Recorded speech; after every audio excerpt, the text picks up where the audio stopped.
So we're just doing the 2x2s now over the top, which just creates the airflow. So once we put the vented soffit in all the way around, allows the air to come up and obviously go in both directions, because where you've put that in, it can now travel all through. Obviously on the shed, it wasn't actually needed because we're not going to be insulating the shed.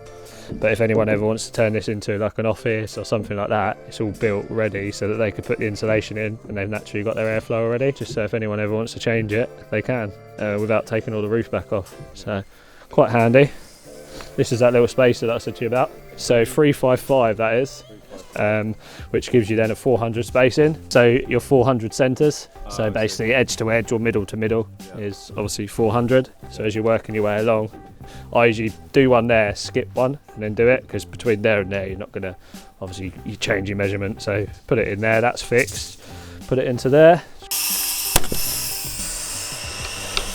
So again there, just start off with your spacer in, just push that in.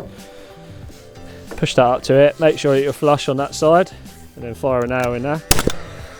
And then take that out, put it back in over here, push that over to it, right there, nail in there.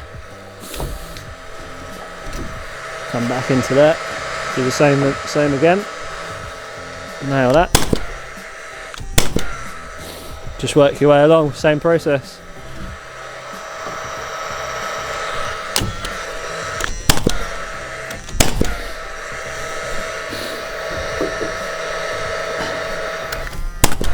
Lovely.